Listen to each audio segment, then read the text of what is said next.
Assalamualaikum warahmatullahi wabarakatuh. Bismillahirrahmanirrahim. Alhamdulillahi rabbil alamin. Wabihi nasta'inu ala umuri dunya waddin. Wassalatu wassalamu ala ashrafil anbiya'i wal mursalin Sayyidina wa maulana Muhammadin wa ala alihi wa sahabatihi ajma'in.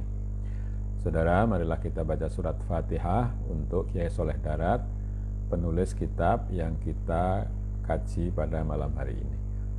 Lahul Fatihah. A'udzubillahi minasyaitonirrajim. Bismillahirrahmanirrahim. Alhamdulillahi rabbil alamin. Ar-Rahmanir-Rahim. Maliki yaumiddin.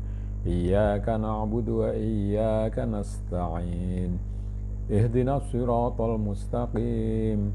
Siratal ladzina an'amta 'alaihim ghairil maghdubi 'alaihim waladdallin. Amin. Ya, 2 malam yang lalu terakhir kita bicarakan tentang larangan untuk makan harta orang lain dengan cara yang tidak halal dan tidak boleh menyogok, ya. Tidak boleh menyuap orang penguasa supaya mendapatkan harta orang lain atau ya harta yang bukan haknya. Sekarang berpindah ke masalah lain. Bismillahirrahmanirrahim. Asbabun nuzul. Lantat kalane takon Mu'adz bin Jabal lan Sa'labah bin Ghanam al-Ansari marang Kanjeng Nabi Muhammad sallallahu alaihi wasallam, ya Rasulullah, punapa tingkae rembulan punika kok awit dhahir, alit, lembut, mongko nunten mundhak dhuwur dumugi tanggal purnama. Mongko sampurna bundere, mongko nuli ngurang-urangi hingga dadi cilik lembut malih. Kok mboten kados surya aweh ketingal, awit ketingal lajeng ageng. Sabab nuzul dari ayat yang berikut ini adalah bahwa Mu'adz bin Jabal serta Sa'labah bin Ghanam al-Ansari bertanya kepada Nabi Muhammad SAW, apa sebabnya bulan sabit itu mula-mula muncul kecil, lembut, tapi kemudian makin besar sehingga menjadi purnama. Setelah itu lalu sempurna bulatnya, tapi kemudian berkurang sedikit demi sedikit sehingga menjadi kecil dan lembut lagi, tidak seperti matahari yang dari permulaan itu sudah kelihatan langsung besar begitu. Nah, maka lalu turunlah ayat berikut ini. Yas'alunaka 'anil ahillah qul hiya mawaqitu lin-nasi wal hajj. Padha takon para mukmin kabeh marang sira ya Muhammad saking apa paedahe rembulan lan hikmahe rembulan ing dalem kurange lan mundhake. Mongko dawuhna sira ya Muhammad, utawi hikmahe tanggal mengkono iku krana arah ngaweruhi wektune keduwe menungso nalika wektune gogo sawah lan wektune dagangan lan wektune ngidahi bojone lan wektune puasane lan badane lan arah ngaweruhi wektune hajine menungso kabeh. Ketika orang mukmin banyak bertanya kepadamu, wahai Muhammad, mengenai apa gunanya rembulan, gunanya bulan itu dan hikmahnya, kenapa bertambah dan berkurang, apa ukurannya. Maka katakanlah wahai Muhammad bahwa hikmah tanggal yang demikian itu dari kecil membesar, lalu setelah itu mengecil lagi, itu agar dipakai untuk mengetahui waktu bagi manusia. Kapan dia harus menanam di sawah, kapan berdagang, kapan aidah atau waktu menunggu bagi perempuan yang ditalak, dan kapan puasa, serta kapan hari raya Idul Fitri, serta mengetahui waktu haji bagi manusia semua. Jadi mawaqitu di situ kan. Qul hiya mawaqitu linnasi wal haji. Katakanlah bahwa berubahnya bentuk dan ukuran bulan itu untuk mengetahui waktu bagi manusia dan juga untuk mengetahui waktu haji.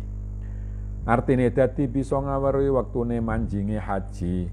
Lamuno rembulan iku ora ngolah ngalih tingkae, mongko yekti ora weruh menungso kabeh ing wektune ngibadahe lan pangupa jiwane. Ya, jadi maksudnya itu untuk mengetahui waktunya kapan haji. Kalau bulan itu bentuknya tetap saja atau terus besar, maka orang tidak tahu, manusia tidak tahu kapan waktunya beribadah dan kapan dia mencari pencaharian. Makna alisari, setuhune tanggal iku dadi mawaqitu kaduwe menungso kabeh. Saben-saben thaifah duweni mawaqit dhewe-dhewe apa kadare ngamale. Mongko wong kang zahidin duweni mawaqit dhewe-dhewe lan siddiqin duweni mawaqit dhewe-dhewe. Sapa wong ana wong iku wektune waras bening akale, mongko ana wektune iku netepi lakoni syariat. Lamun ana wong iku wektu mahbube, artine fana, ya mahbubi ya. Wektune fana mongko iya iku netepi lakune hakikat. Ya. Sesungguhnya tanggal itu menjadi waktu, menjadi kesempatan bagi manusia semua. Setiap kelompok, dalam hal ini adalah kelompok dalam peribadatan, bukan kelompok dalam pengertian partai politik atau golongan mazhab, tidak.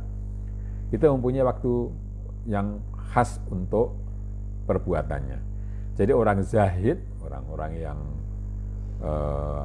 meninggalkan kesenangan dunia, mempunyai waktu sendiri. Orang siddiq itu pada tingkatan zuhud, siddiq itu tingkatan-tingkatan di dalam laku rohani. Orang siddiqin itu juga punya waktu sendiri. Maka barang siapa yang waktunya itu sedang akalnya jernih, bisa untuk berpikir, maka saat itu waktunya menjalankan syariah. Jadi syariah itu dijalankan oleh orang yang pikirannya sedang bening, sedang sehat di sini. Lamun ono wong iku, kalau orang itu sedang mahbub itu agak sulit diterjemahkan. Kalau di dalam bahasa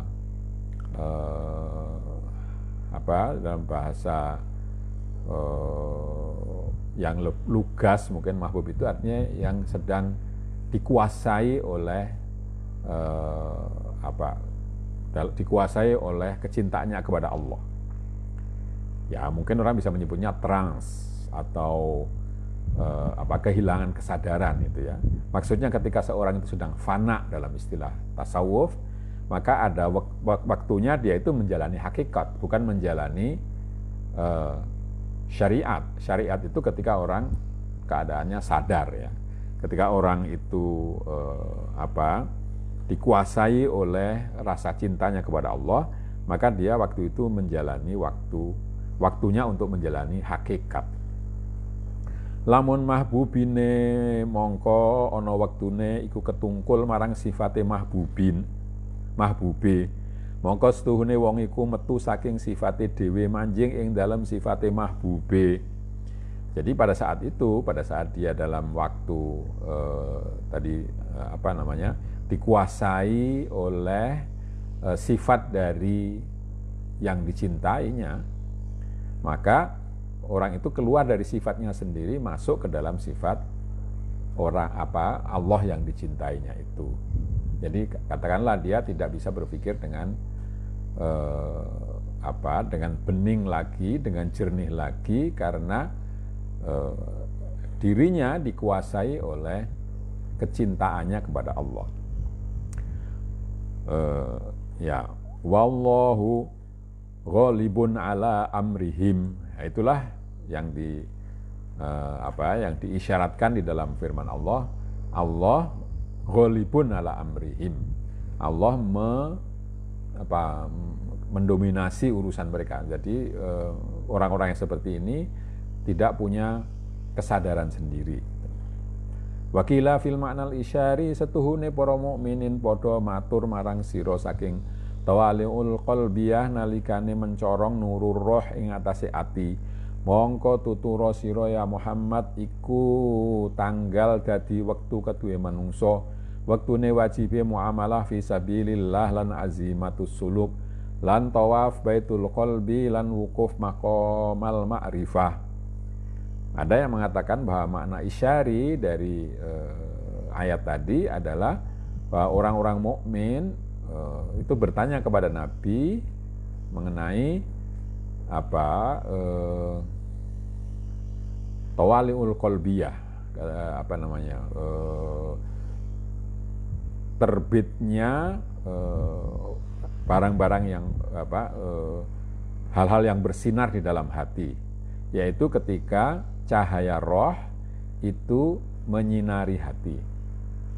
Maka jawablah wahai Muhammad, beritahukanlah wahai Muhammad bahwa itu merupakan waktu, tanggal bagi manusia untuk bermuamalah fisabilillah, untuk meninggalkan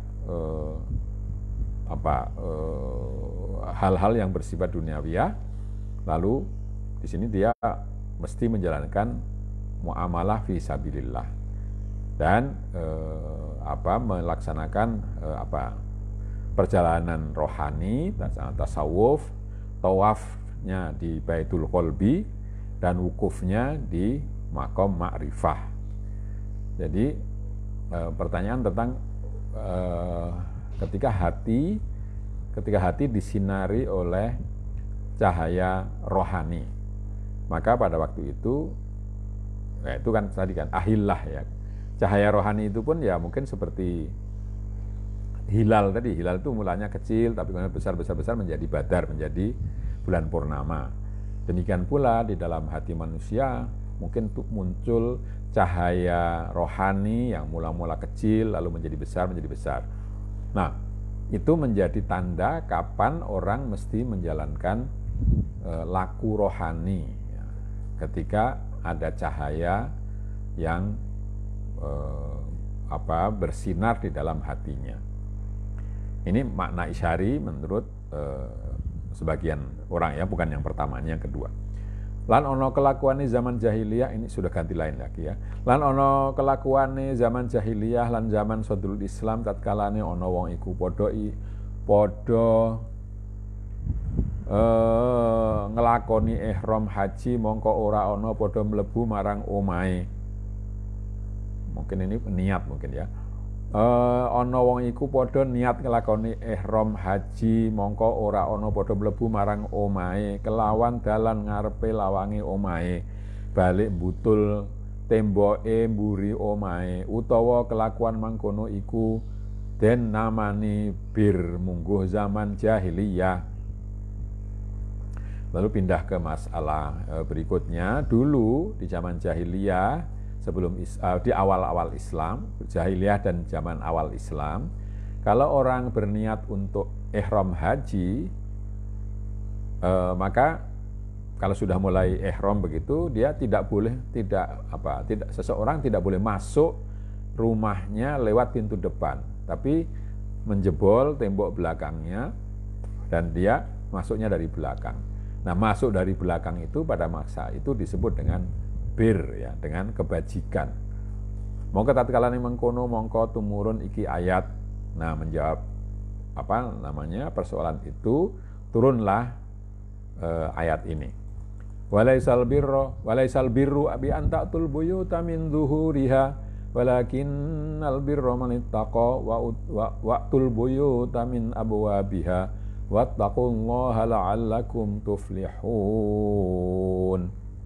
Lan ora ana ingkang aran amal bir iku wong kang nekani wong iku kabeh ing omahe utawa mlebu ing omahe metu saking burine omah lan padha anyono mengkono iku bir. Lan tetapine ingkang aran bir iku wong kang wedi ing Allah kelawan miturut perintah lan ngedawi cegah. Bukanlah disebut kebajikan kalau orang masuk rumahnya melalui pintu belakang. Itu tidak bisa disebut kebajikan ya, seperti tadi yang disebutkan ya. Dan orang itu mengira bahwa yang demikian itu adalah kebajikan.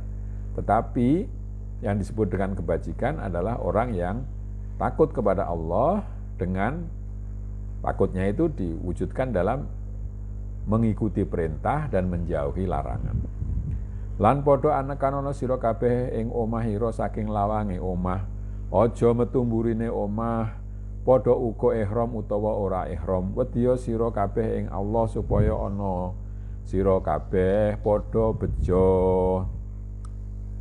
Ya. Dan masuklah kalian ke rumah kalian, waqtul buyuta min abwabiha. Masuklah dari pintunya, jangan menjebol dinding. Ya, di sini disebutkan min abwabiha, waqtul buyuta min abwabiha. Masuklah ke rumah itu dari pintunya yang biasa dimasuki. Jangan lewat belakang. Apakah itu pada waktu ihram atau di luar ihram? Takutlah kalian kepada Allah supaya menjadi orang yang bahagia, menjadi orang yang beruntung. Yakni setuhune kelakuan ora ana ingkang den arani amal bir iku kok wong kang mlebu ngomahe sira kabeh lawahe saking itu bukan sira kabeh. Ngomahe saking lawang burine. Ing dalem nalikane ihram haji ora ya. Anging ingkang aran bir iku wong kang wedi ing Allah kelawan miturut perintah lan ngedohi cegah ya. Jadi maksud dari ayat tadi ya yang mengulang saja, apa yang disebut kebajikan itu bukanlah masuk karena sudah berniat, mungkin pikirannya itu karena sudah niat ihram haji lalu kok balik lagi ke rumah, lalu kalau lihat itu depan itu dianggap tidak bagus, lalu mereka lewat pintu yang tidak lazim ya. Di sini disebutkan lewat pintu belakang. Tapi yang disebut bir itu adalah orang yang takut kepada Allah dalam bentuk menjalankan perintah dan menjauhi larangan. Utai wajah ilate tinemune iki ayat kelawan ayat ngarepe iku setuhune ayat ngarep iku mengkono perkarane haji lan iki ayat penggaweane haji. Jadi apa hubungan ini? Kan tadi sebetulnya masih satu ayat dengan yang dibacakan sebelumnya tentang waktu-waktu tadi.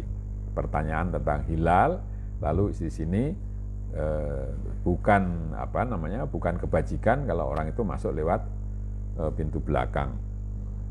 Pintu yang tidak lazim dimasuki ya. Kenapa kok ini digabungkan dua potongan ayat ini? Karena ayat yang depan itu menunjukkan waktu pelaksanaan haji. Sedangkan bagian ini berbicara tentang apa yang dikerjakan di waktu haji. Utawi stuhune ora sayogya ing atase mukmin matur marang nabine perkarane iki tingkah krana ora kelebu ing dalem ilmu nubuwah war risalah. Ya,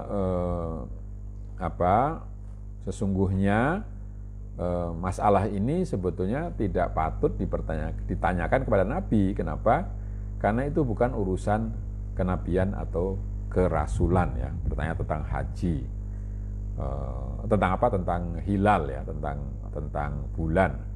Sayogyane takon perkara ning ilmu nubuwah wa ilmu risalah utawa krana aweh peling lan aweh weruh ing atase wong iku kabeh padha nungsang pitakone mongko kaya tingkahe wong kang kabeh tingkahe wong kang mlebu omah metu mburine omah ya. Seyogianya orang bertanya kepada Nabi itu tentang masalah yang berkaitan dengan kenabian dan kerisalahan, kerasulan. Jadi ayat ini seakan-akan memberi peringatan kepada orang yang bertanya, ya orang yang bertanya itu, bahwa pertanyaan mereka itu apa? Nungsang itu terbalik gitu ya. Nungsang itu sebenarnya yang di atas ditaruh di bawah, yang di bawah ditaruh di atas, itu nungsang. Pertanyaan mereka itu tidak pada tempatnya. Maka seakan-akan mereka itu masuk rumah dari pintu belakang. Artine ora ana ingkang aran bir iku wong kang nungsang pitakone, lan tetapine ingkang aran bir iku wong kang takwa marang Allah Subhanahu wa taala. Jadi maksudnya bahwa yang namanya kebajikan itu bukan orang yang pertanyaannya tidak pada tempatnya, tapi yang namanya kebajikan adalah takwa kepada Allah. Lantat kalane den cegah Sayyidina Rasulullah saking tawaf ing Baitullah nalikane taun umroh Sayyidina Rasulullah saking Hudaibiyah lan iya iku taun 6. Mongko padha akur kufar Quraisy lan iya iku Abu Sufyan lan soleh marang Kanjeng Nabi sallallahu alaihi wasallam. Ing atase iki taun ora kena mlebu Mekah musyarrafah. Besok tahun ngarep kena sira ya Muhammad mlebu Mekah lan besok ingsun kotongaken negara Mekah 3 dina krana sira. Ya. Kemudian pada tahun 6 Hijriah Nabi Muhammad SAW bermaksud untuk tawaf di Masjidil Haram di Baitullah. Untuk umroh ya pada waktu itu dalam peristiwa yang disebut dengan Hudaibiyah ya. Maka lalu orang kafir Quraisy yaitu Abu Sufyan itu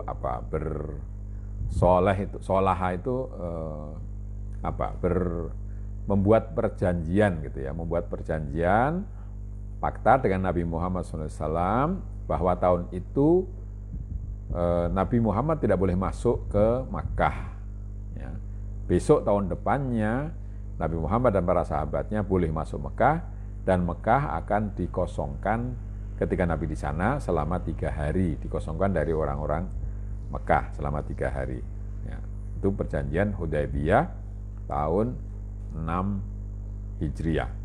Mongko tatkalane tutuk tahun 7 mongko toto mangkat Kanjeng Nabi Muhammad krana arah nglakoni umratul qadha lan padha wedi lan kuwatir mukminin kabeh ing yen to ora nuhoni kafir kabeh ing janjine lan kuwatir mukmin ing yen to malang Quraisy ing mukmin lan sengit ora seneng mukmin kabeh lamun merangono ing Quraisy ing dalam tanah haram lan ing dalam haram lan ing dalam sasi haram. Ya. Ketika masuk tahun ke-7, ya, lalu Nabi bersiap-siap untuk berangkat untuk menjalani umroh qadha, ya, membayar umroh yang tahun 6 tadi tidak jadi. Maka pada saat itu orang mukmin banyak yang khawatir, jangan-jangan nanti orang Mekah tidak memegangi janjinya.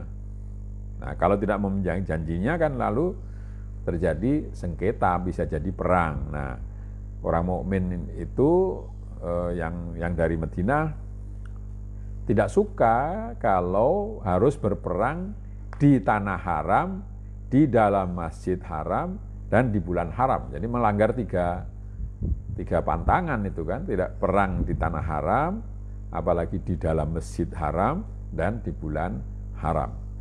Mongko tatkala mengkono mongko temurun iki ayat. Nah, dalam keadaan seperti itu lalu turunlah iki ayat ini. Wa qatilu fi sabilillahil ladzina yuqatilunakum wa la ta'tadu innallaha la yuhibbul mu'tadin waqtuluhum haitsu saqiftumuhum wa akhrijuhum min haitsu akhrajukum wal fitnatu asyaddu minal qatl wa la tuqatiluhum 'indal masjidil harami hatta yuqatilukum fihi wa in qataluukum faqtuluhum kadzalika jazaa'ul kafirin. Lan padha merangono sira kabeh lan padha matenono sira kabeh krana arah mulyakaken kalimatullah lan agamane Allah. Matenono ing wong kang wis padha merangi ing sira kabeh saking kafir Mekah lan aja ana padha ngawiti sira kabeh marangi kafir Mekah. Krana setuhune Allah iku niksa wong kang padha ngluwi had kelawan padha nganiaya kelawan ngawiti. Ya. Dan perangilah oleh kalian semua serta bunuhlah karena apa di dalam fisabilillah itu disebutkan dengan demi memuliakan kalimat Allah dan agama Allah. Perangilah mereka itu yang sudah memerangi kalian. Ya, sebelumnya yaitu orang kafir Mekah. Dan jalan kalian tetapi jangan kalian memulai memerangi. Karena sesungguhnya Allah itu menyiksa orang yang melewati batas serta berbuat aniaya dengan memulai memerangi orang. Utawi iki ayat iku mansuh kelawan ayat baroah utawa den mansuh kelawan iki uqtuluhum haitsu saqiftumuhum al-ayah. Lan padha matenono sira mukmin ing kafir Mekah sekira-kira endi-endi panggonan kang wis nemu sira kabeh ing kafir Mekah. Padha ngawiti utawa ora lan padha ngetokno sira kabeh ing kafir Mekah saking sekira-kira padha nundung kafir Mekah kabeh ing sira mukmin lan temen-temen den gawe kafir Mekah kaya mengkono nalikane bedhae Mekah. Ayat ini menurut Kiai Soleh Darat itu dinasah ya, dihapuskan ketentuannya dengan ayat surat Al-Taubah ya, atau dengan ayat uqtuluhum haitsu saqiftumuhum. Perangilah mereka dimanapun kamu dapatkan dan bunuhlah orang-orang kafir Mekah dimanapun kamu temukan mereka. Ya, memang ada ayat yang seperti itu. Baik mereka itu memulai atau tidak memulai. Ya, dan keluarkanlah dan usirlah orang kafir Mekah. Lan padha ngetokno sira kabeh ing kafir Mekah saking sekira-kira padha nundung ya. Dan keluarkanlah mereka dari Mekah sebagaimana mereka dulu pernah mengusir kalian dari sana. Nah, itu terjadi pada waktu Fathu Makkah. Jadi pada waktu perang Hudaybiyah, pada waktu perjanjian Hudaybiyah, di sini untuk menghilangkan keraguan orang-orang mukmin dikatakan kamu tidak usah memerangi. Kalau diserang baru boleh memerangi. Tapi kemudian pada waktu Fathu Makkah itu diperbolehkan sebenarnya memerangi, walaupun dalam kenyataannya Nabi tidak memerangi orang Mekah pada waktu itu kecuali sekelompok kecil yang pasukan dari Nabi yang dipimpin oleh Khalid bin Walid itu memerangi sebagian orang yang ada di luar Mekah. Utawi kelakuan syirik iku luweh agung dosane tinimbang mateni menungso ing dalam tanah haram utawa nalikane ihram. Lan aja ana padha mateni sira kabeh ing kafir Mekah ana ing dalem sandinge tanah haram. Anging kena hingga yen ngawiti merangi kafir Mekah. ing sira mukminin mongko wenang sira ngetokaken kafir kabeh. Syirik itu lebih besar dosanya daripada membunuh orang di tanah haram atau ketika kamu sedang ihram. Dan janganlah kalian membunuh orang kafir Mekah di dekat atau di sekitar tanah haram, kecuali kalau mereka memulai memerangi kalian. Kalau mereka memulai, boleh kalian usir mereka. Mongko lamun mateni ing kafir sira ana ing dalam tanah haram, mongko iya merangono sira kabeh ing kafir Mekah kaya mengkono den pateni kafir kabeh lan den tokaken saking tanah haram. Ikulah walese lan siksane kafirin kabeh. Ya. Kalau kalau kalian memang harus memerangi orang kafir Mekah itu di tanah haram, maka boleh saja, sebagaimana mereka telah mengusir kalian dulu. Usirlah mereka dari haram sebagai balasan dari apa yang sudah mereka lakukan sebelumnya. Jadi maksudnya tidak boleh memulai menyerang. Itu pada waktu perang Hudaybiyah, pada waktu perjanjian Hudaybiyah. Makna al-isyari, tapi ini mungkin waktunya sudah habis ya, mungkin sampai di sini. Jadi ini memang ayat yang katakanlah bukan ayat ini ya, ayat yang satunya yang dikatakan nasikh tadi, yang menasah dari ayat ini, itu sering dipakai orang untuk dalih bahwa memerangi orang kafir itu boleh, ya, baik mereka menyerang atau tidak, ya, karena bunyinya waqtuluhum haitsu saqiftumuhum, perangilah mereka dimanapun kamu dapatkan mereka. Tapi harus diingat terusnya adalah wa akhrijuhum kama akhrajukum, ya. Usirlah mereka sebagaimana kalian telah diusir, kalian telah mereka usir. Jadi membalas perbuatan mereka sebelumnya yang yang katakanlah tidak semena-mena kepada kalian itu diperbolehkan. Jadi tetapi ayat lain yang di dalam surat Al-Baqarah itu tidak menyebutkan, di dalam surat At-Taubah itu tidak menyebutkan bahwa perang itu diperbolehkan terhadap orang yang sebelumnya memerangi kalian, ya. Di situ umum sifatnya, perangilah orang-orang yang tidak beriman kepada Allah, tidak mengharamkan apa yang diharamkan Allah dan seterusnya, sampai mereka membayar diat, sampai mereka kalah dan membayar diat. Memang ini tidak mudah dipahami, mesti dipahami dalam konteks apa, ya. Karena ada juga ayat-ayat lain yang memerintahkan untuk berbuat damai, untuk memaafkan dan seterusnya. Jadi dua sisi dari Quran ini mesti dibaca kedua-duanya, jangan hanya satu yang dibaca sementara yang lain dilupakan, ya. Maka perlu dilihat konteksnya apa, begitu.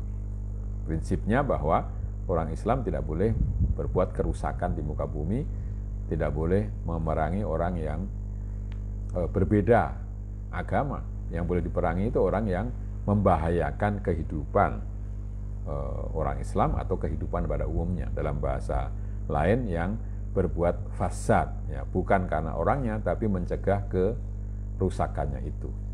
Saya kira begitu, kita akhiri sampai di sini dengan membaca hamdalah. Alhamdulillahirabbil alamin. Kurang lebihnya minta maaf. Wassalamualaikum warahmatullahi wabarakatuh.